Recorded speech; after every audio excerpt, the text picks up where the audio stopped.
ఇప్పుడు స్పిరిచువాలిటీ అనేది ప్రత్యేకంగా జనాలు ఎవరు చేయాల్సిన పని కాదు అది. Actually you're already spiritual.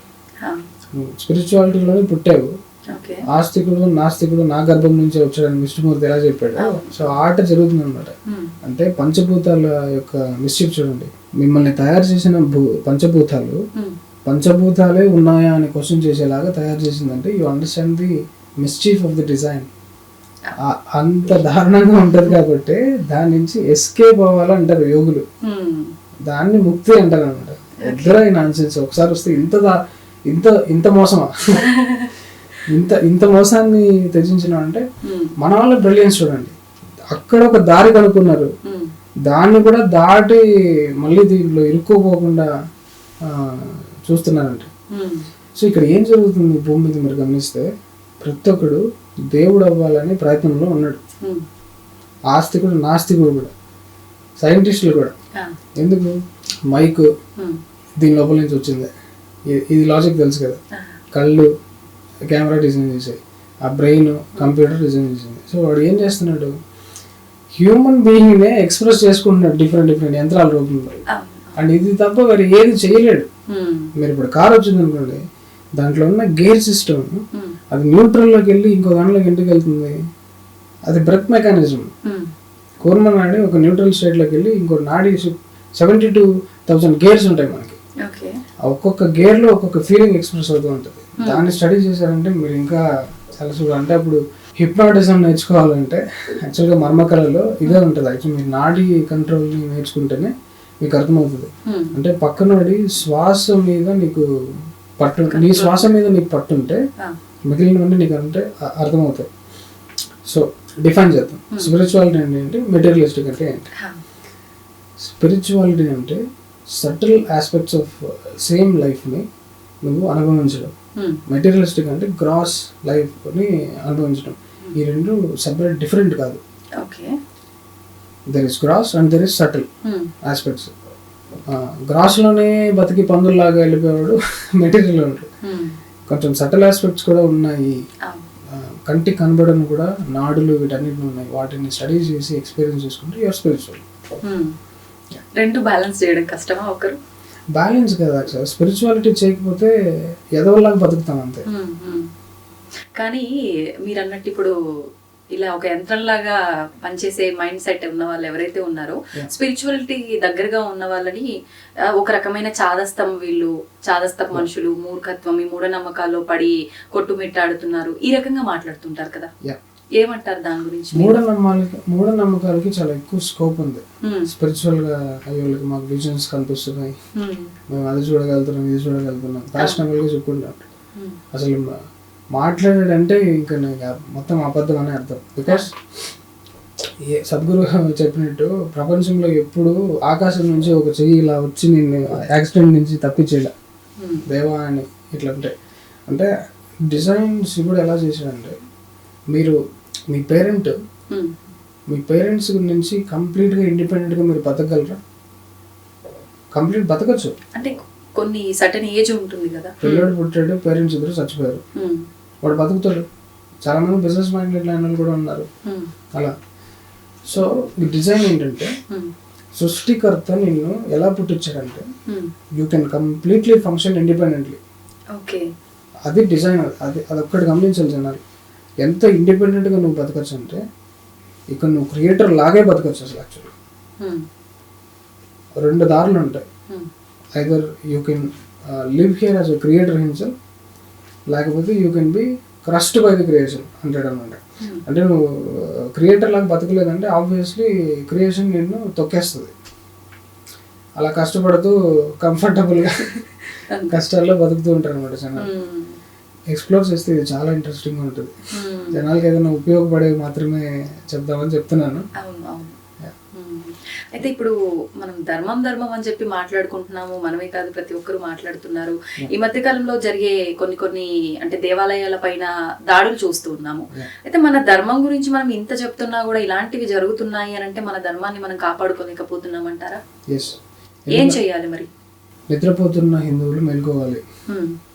ఇది ఒకరు ఓన్ చేసుకుని చేసే పనే తప్ప ఆటోమేటిక్గా దేవుడు వచ్చి చేసేసే పని కాదు. ఎవరైతే ఆ దేవుడు చూసుకుంటాడు, దేవుడు చూసుకుంటాడని ఎక్కువ గర్వంగా ఫీల్ అవుతారో వాళ్ళ వల్లే ఈ టెంపుల్స్ అన్నీ నాశనం అవుతున్నాయి. చెప్పాలంటే వీళ్ళు ఫస్ట్ మనం సెట్ చేయాల్సింది ఏంటంటే దేవుడికి ఏ గుడి కట్టాల్సిన అవసరం లేదు. Is already blessed out.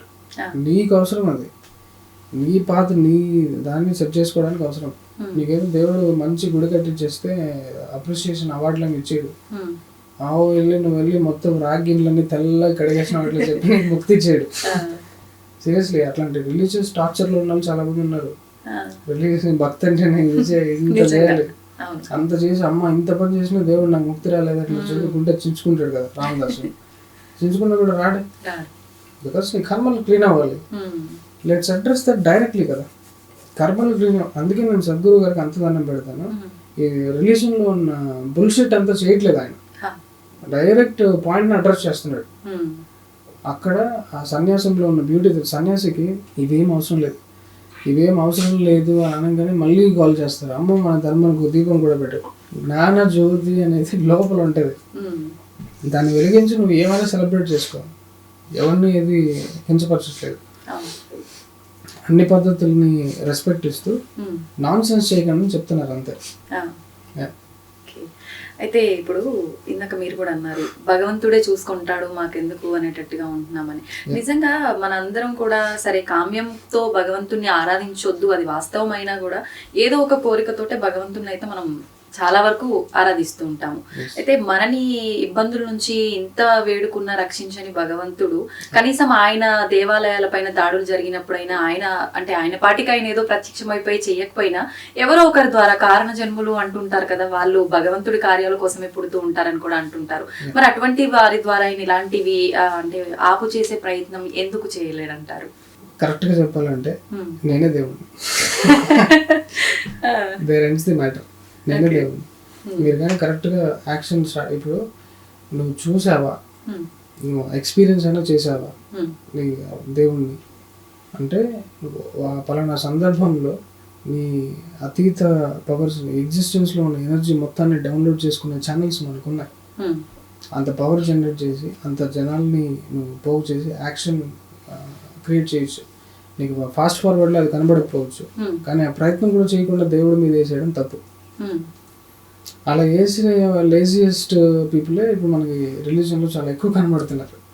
దేవుడు రాడు, దేవుడు వచ్చి సాల్వ్ చేసే టైం మీకు కల్కి యుగానికి ఒక అవతారం అనే టైప్ టైం ఉంది దానికి. అప్పటిదాకా ఎందుకు వెయిటింగ్, మనమే కల్కి అవ్వచ్చు కదా, కల్కి పెద్దగా ఛాన్స్ ఇవ్వడం దానికి. సో ఇంకొకటి చాలా ఇంపార్టెంట్, ఇది దేవుడు అనే దాని గురించి మాట్లాడడానికి కూడా నీకు అర్హత లేదు.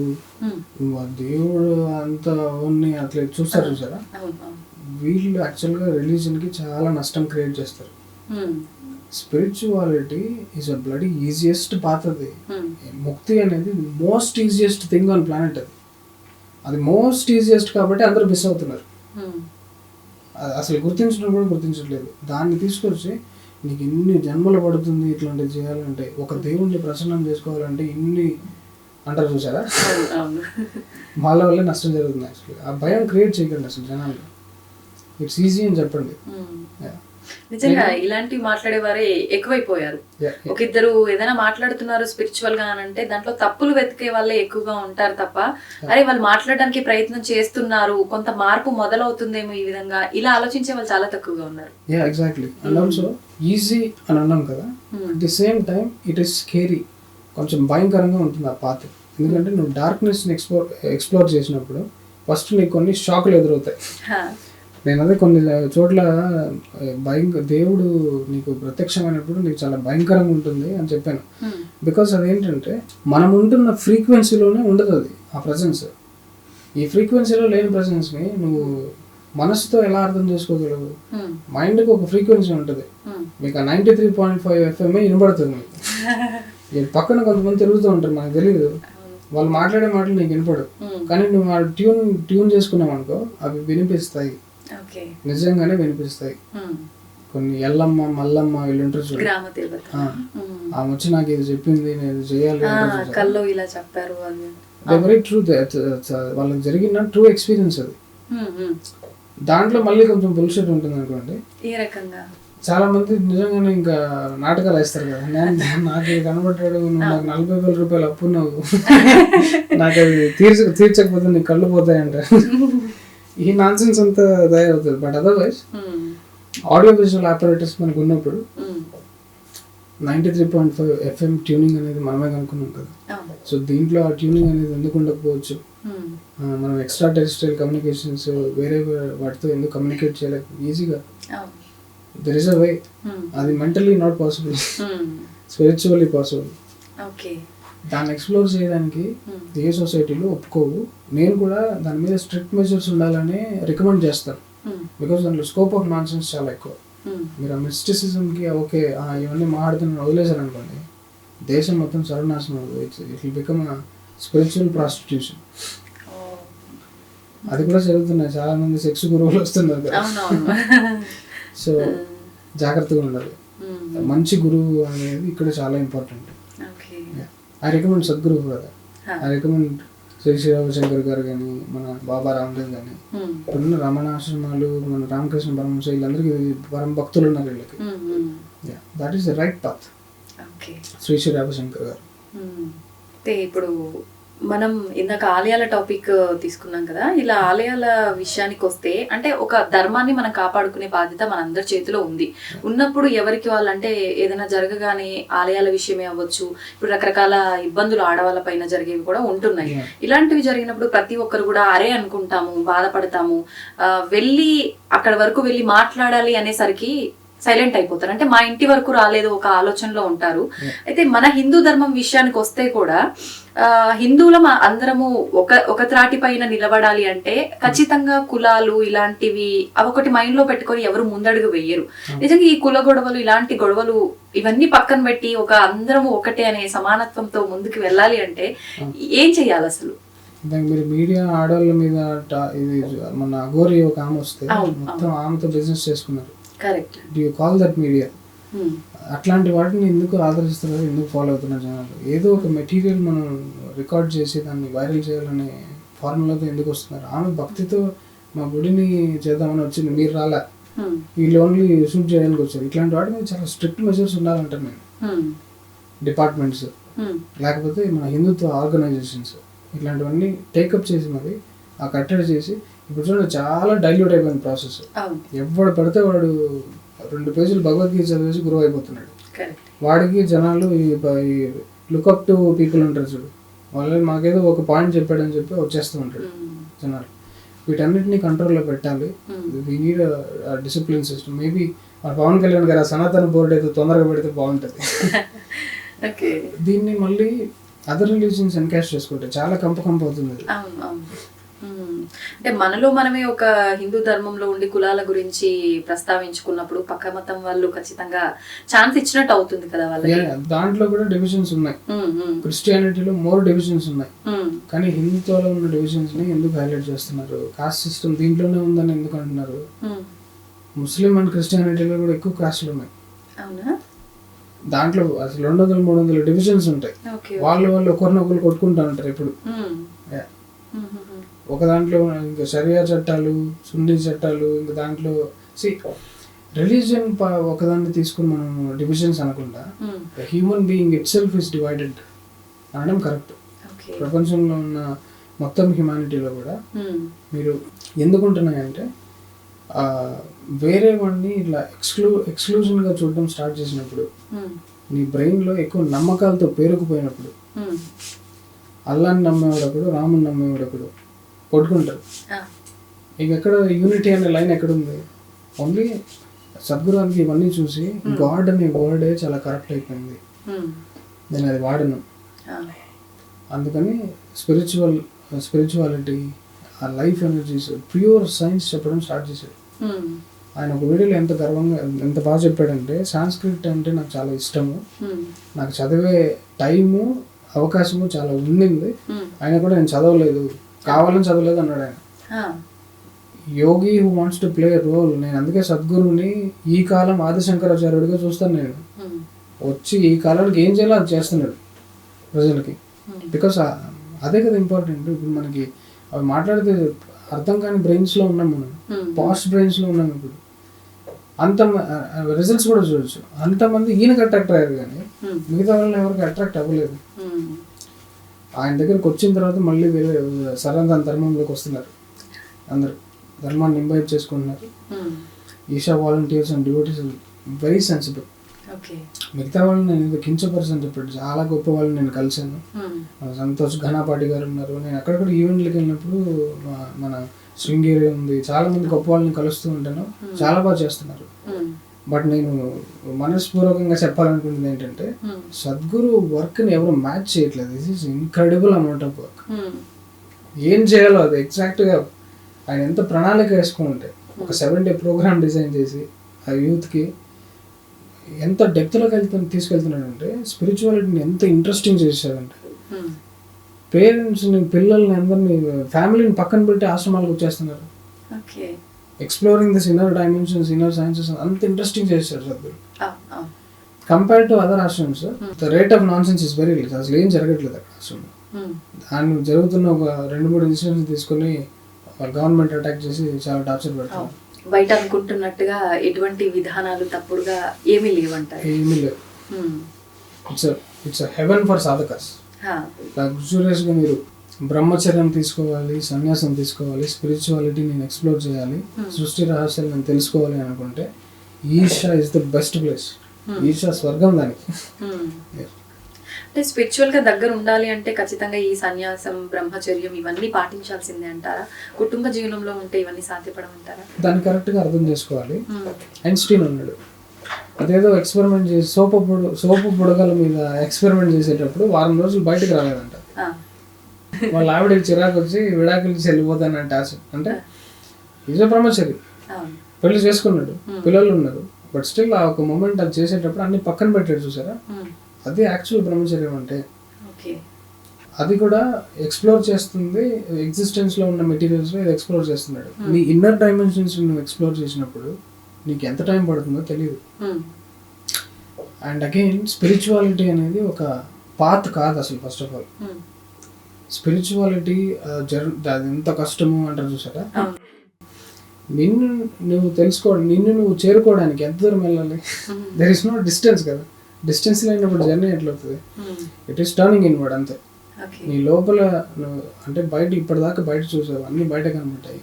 నీ లోపల అది ఎక్కడి నుంచి పవర్ ఇస్తుంది, ఆ లోపల ఏం జరుగుతుంది అనేది గమనించాలి. అది డాక్టర్లు ఎక్స్ప్లెయిన్ చేయరు. డాక్టర్లు అన్నిటికీ పేర్లు పెట్టుకుంటారు, లివర్, కిడ్నీ అన్నారు. అది ఎలా పేర్లు తెలిసి నీకు లివర్ దాన్ని తెలుసు అనుకుంటున్నాము. దాన్ని ఎలా వాడుకోవాలో చెప్తుంది మనకు సైన్స్ అంతే. సో దాన్ని యాక్చువల్గా అయితే ఇప్పుడున్న మోడర్న్ సైన్స్ని మనం అసలు సైన్స్ అనకూడదు.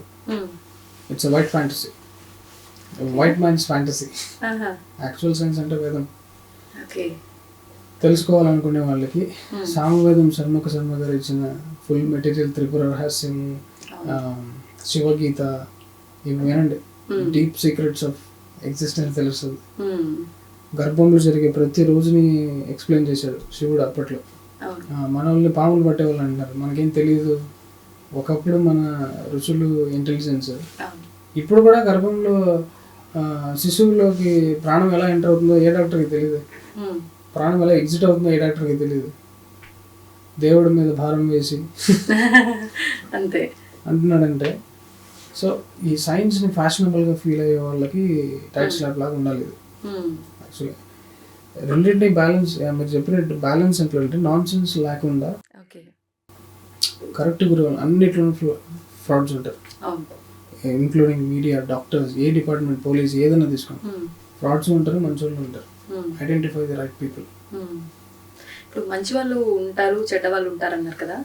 భగవంతుడు అంటే మనకు భాగవతంలో, వీటిలో, పురాణాల్లో చెప్పారని చెప్పి మనం కృష్ణుడి మాటల్లో కూడా విన్నాం, అందరూ నా బిడ్డలే, అందరూ నాకు సమానమే అని చెప్పి. కాకపోతే మనం చేసుకున్న కర్మలను బట్టి వారి జీవితం డిసైడ్ అవుతుంది. ఆ కర్మలని మనం తగ్గించుకోవడానికే మళ్ళీ జన్మ తీసుకుంటామని చెప్పి. మరి ఈ చెడు ప్రవర్తనలో వెళ్ళే వాళ్ళని భగవంతుడు ఎందుకు మార్చే ప్రయత్నం చేయట్లేదు, ఇంకా మళ్ళీ మళ్ళీ అదే తోవలోకి వెళ్ళేలా అవుతుంది అంటారు? నేను ఏదో చెప్పాను కదా, భగవంతుడు అంటే ఎవరు? సృష్టికర్తన దేవుడా. దేవుళ్ళకి కూడా కష్టాలు ఉంటాయి. సో అందుకనే చెప్పాను, నేనే దేవుడిని. ఎట్లంటే మన శరీరంలో ఈ గ్రాస్ ఫిజికల్ ఫామ్ లో ఉన్నాం. ఇది ఒకసారి కాలిపోయిన తర్వాత అది ఎక్కడికి వెళ్తాం? ఆ సైన్స్ ఏంటి, అక్కడ ఏం జరుగుతుంది? వాటన్నిటిని తెలుసుకుంటే then you will get the key, ఏం చేయాలి అనే కీ దొరుకుతుంది. నెక్స్ట్ ఆ కర్మలు మీకు ఎలా తగులుతాయి అనే కీ దొరుకుతుంది. వాటన్నిటిని మన శివగీతలో ఎక్స్ప్లెయిన్ చేస్తారు. ఆత్మ ప్రయాణం, అది ఏ వాసనలు తీసుకుని ఏ గర్భాన్ని మళ్ళీ ఎన్నుకుంటుంది.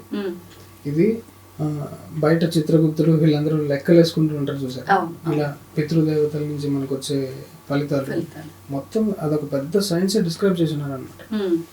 మనం పాడ్కాస్ట్ లెంత్ సరిపోదు కాబట్టి వాటి గురించి కొంచెం ఊరించి వదిలేస్తే జనాలు వాటిని ఎక్స్ప్లోర్ చేసుకుంటారు. బికాస్ అన్నిటిని మనం చెప్పలేము.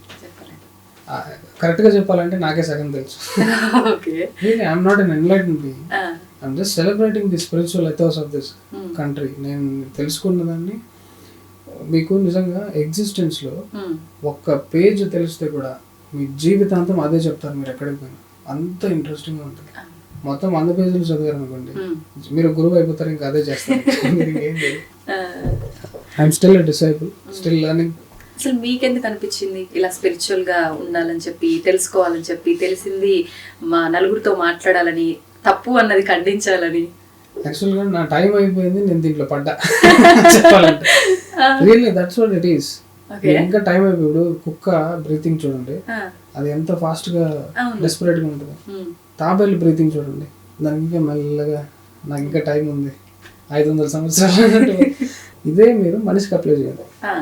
వాడు ఇట్లా ఫాస్ట్ గా క్రేవింగ్ ఉన్నాడు అనుకోండి, వాడు తొందరగా పోతాడు, మళ్ళీ వస్తాడు. ఋషిని చూడండి, శాంతంగా అసలు ఎంత కళ్ళల్లో ఒక యూ షుడ్, ఓజో చెప్తాడు, you should know how to smile with your bones అంటారు అన్నమాట. ఆయన ఓజో చూస్తారు, కళ్ళు ఆర్పడు, ఇలాగే ఉంటుంది ఆయన.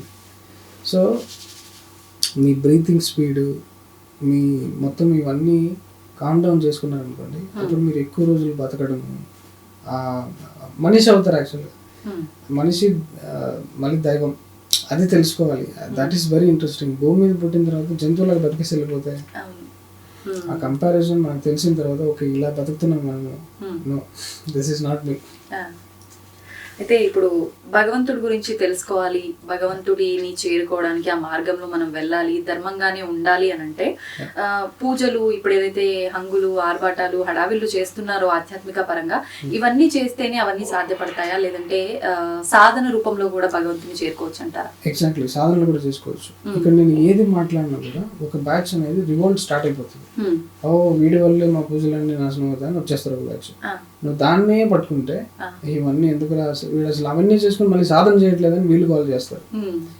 ఎక్స్ట్రీమిజం ఇస్ రాంగ్ థింగ్ దేంట్లో అయినా కూడా.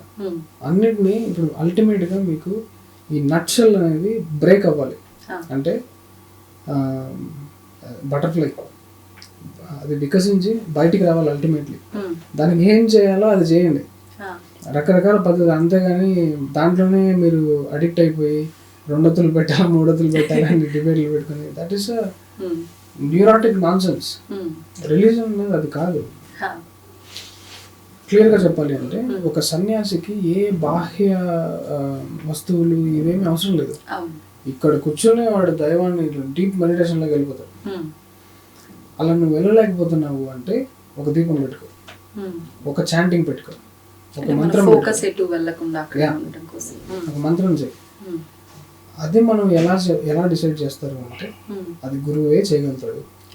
గురువే ఒక డిసైపుల్ని వాడు ఏ స్థితిలో ఉన్నాడో గమనించి చేయగలుగుతాడు. కొన్ని బ్యూటిఫుల్ ఎగ్జాంపుల్స్ ఉంటాయి. ఓజో ఆశ్రమంకి ఒక అతను వస్తే కిచెన్లో వాలంటీరింగ్ అన్నాడు, సాధన తర్వాత ఇస్తా. మిల్లెరపా స్టోరీ ఈ మధ్య రీసెంట్గా ఫేమస్ అవుతుంది. మిల్లెరపా అనే ఒక అతను మార్పా అనే ఒక గురువుని వెతుక్కుంటూ వెళ్తాడు అనమాట. ఆ మిల్లెరపా స్టోరీ ఏంటంటే వాళ్ళ బాబాయ్ దగ్గర బతుకుతూ ఉంటాడు. వాళ్ళ నాన్న చనిపోవడం వల్ల వాళ్ళ అమ్మ బాబాయ్ దగ్గర బతుకుతూ ఉంటాడు. లైఫ్ చాలా టార్చర్ ఉంటుంది. వాళ్ళ చెల్లెల్ని ఏదో హరాస్ చేసాడు అనే కక్షతో ఈయన ఏదో చేద్దామని చెప్పి క్షుద్ర పూజలు నేర్చుకోవడానికి వెళ్తాడు మిల్లెరపా. చేసుకుని వచ్చి వీళ్ళ బాబాయ్ ఒక పెళ్లి ఈవెంట్ ఉన్నప్పుడు వచ్చి మొత్తం మండపం కూల్చేసి చాలా మందిని చంపేసి కొంచెం సాటిస్ఫై అవుతాడు.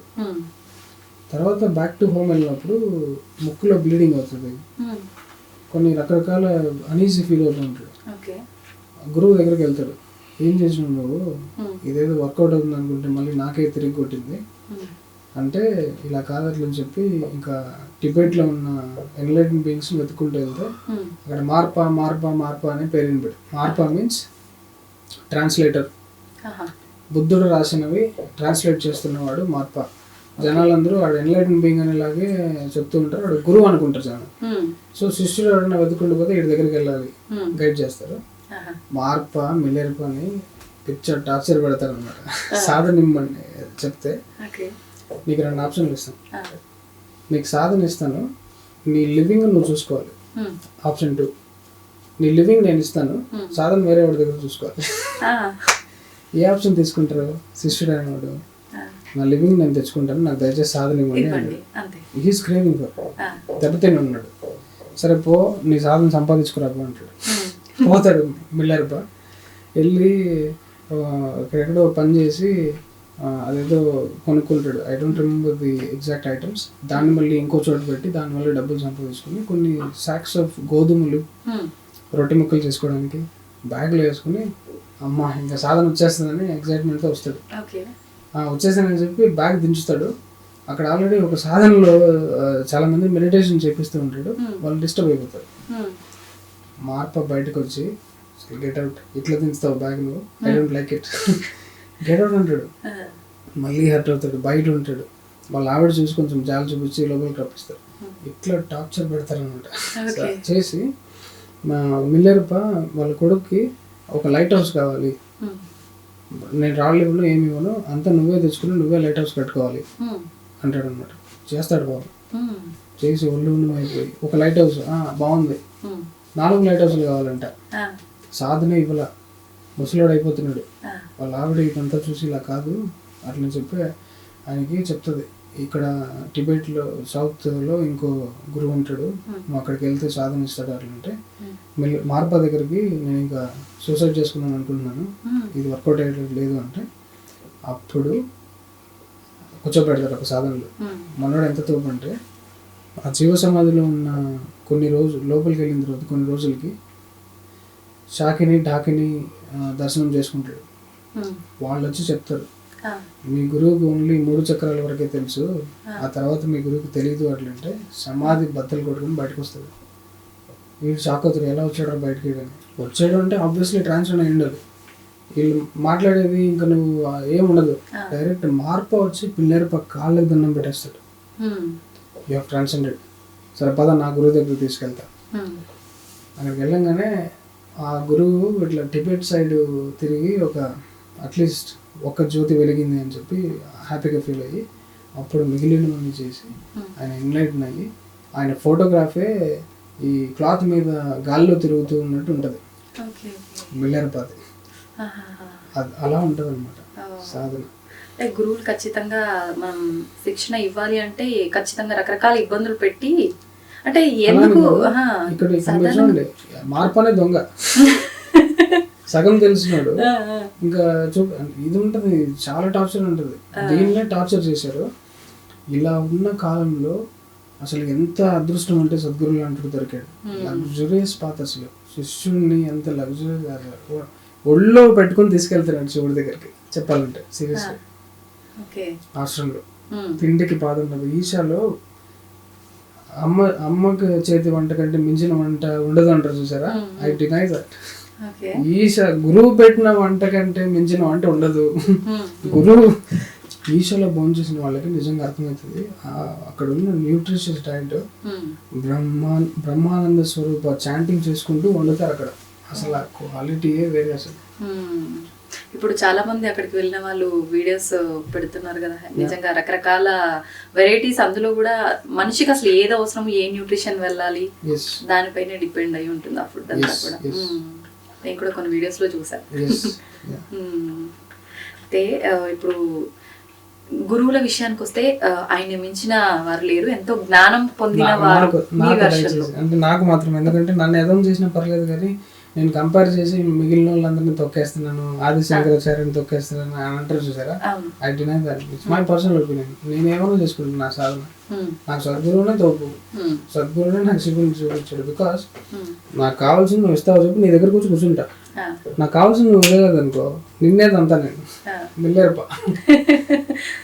బికాస్ గురువులు బుక్ చదివి లేకపోతే ఈవెన్ వేద పండితులు ఘనాపాఠులు కూడా గురువు అనే పొజిషన్కి అర్హులు కారు. గురువు అంటే నీ అజ్ఞానాన్ని నిర్మూలించేవాడు. అంటే నీకు సమాధి స్థితి నీకు కలిగి ఉండాలి. నువ్వు శరీరాన్ని వదిలేసి వెళ్ళిపోయి ఉండాలి. ఫస్ట్ ఆఫ్ ఆల్ వెళ్ళి మళ్ళీ బాడీలో ఉండాలి. సద్గురు చెప్తారు చూడు, ఆ కంకణం కాలికి కంకణం ఎందుకు కట్టుకున్నారు అంటే you don't know how much circus I'm doing to be in the body అన్నాడు. నేను వెళ్ళిపోయాను రా ఎప్పుడు. దీన్ని పట్టుకుని ఇంకొంతమంది ఏడుపు మొహాలు ఉన్నాయి కాబట్టి వాళ్ళు కొంచెం చేద్దామని చెప్పి సీరియస్లీ సాయం చేయాలని ఉంటారు. Otherwise they don't need. బ్రహ్మానందానికి యాక్సెస్ వచ్చిన తర్వాత ఈ శరీరం అనే నాన్సెన్స్ ఎవడు ఉండడు. ఉన్నారంటే అది మన దృష్టిలో. అట్లాంటి వాళ్ళే గురువులు అవుతారు. సద్గురువులే ఈ భూమి మీద అన్ఫార్చునేట్లీ 700-500 సంవత్సరాలకు ఒకటి వస్తున్నాడు. కలియుగంలో అసలు ఇట్లాంటి వాడు దొరికాడంటే కంపల్సరీ మనం we should make use of it. ఇప్పుడు మనం మాట్లాడుకున్నట్టుగా గురువు అని అంటే ఖచ్చితంగా అందరికీ జ్ఞానం తెలిసి ఉండాలి అనేది లేదు. ఇప్పుడు పొద్దున్న లేచిన దగ్గర నుంచి రాత్రి వరకు ఈ సోషల్ మీడియా ద్వారా రకరకాల గురువులు చెప్పే మాటలు వింటున్నాము. మార్నింగ్ టీవీలో కూడా ప్రవచనాల రూపంలో చెప్పే వాళ్ళు కూడా చాలా మంది ఉన్నారు. మరి ఇటువంటి వాటి వల్ల మనందరం ఒక జ్ఞానాన్ని తెలుసుకుంటున్నాం అనుకోవచ్చా, లేదంటే అజ్ఞానం వైపు వెళ్తున్నాం అనుకోవచ్చు అంటారా? ఎగ్జాక్ట్లీ. అది చాలా వీళ్ళందరికీ నిజంగా చాలా అప్రిషియేట్ చేయాలి. బికాస్ ఇప్పుడు మన కొంతమంది బయటికి రారు. వాళ్ళ లోపల ఉన్న వాళ్ళ ఆశ్రమాన్ని చూసుకోవడమే సరిపోతుంది. They are not famous. అంటే సద్గురువుని మళ్ళీ పైకెత్తుతున్నానని చెప్పి వీళ్ళు ఎవరికి క్రెడిట్ ఇవ్వట్లేదు. సద్గురువుకి మించిన వాళ్ళు ఉన్నారు కదా, వీళ్ళు కూడా అతీత శక్తులు ఉన్నాయి కదా. ఎస్ ఉండొచ్చు, అలాంటి వాళ్ళు ఉన్నారు కూడా. We should really respect them. అట్లాంటి గురువులు ఎవరైనా దొరికింటే రియలీ అదృష్టవంతులు. Then we're friends. చెప్తుంది ఏంటంటే వీళ్ళందరూ చేస్తున్న పనులు కొంతమంది ధైర్యం చేసి సోషల్ మీడియాలో కూడా వస్తున్నారు. Really appreciate. We support them. We're friends with them. వాళ్ళ వల్ల చాలా యూత్ మారుతున్నారు. యాక్చువల్గా నాకు తెలిసిన యాక్సెస్ అయితే ఇది. మిగిలిన వాళ్ళు ఇంకో దాని ద్వారా వర్కౌట్ అయిందంటే మంచిదే కదా. నేను నిజంగా సామవేదం షణ్ముఖ శర్మ గారిది, మన సంతోష్ గణపాటి గారిది, వీళ్ళందరి దగ్గర నుంచి చాలా క్లారిటీ నేర్చుకున్నాను నేను కూడా. So it's they are doing really good job.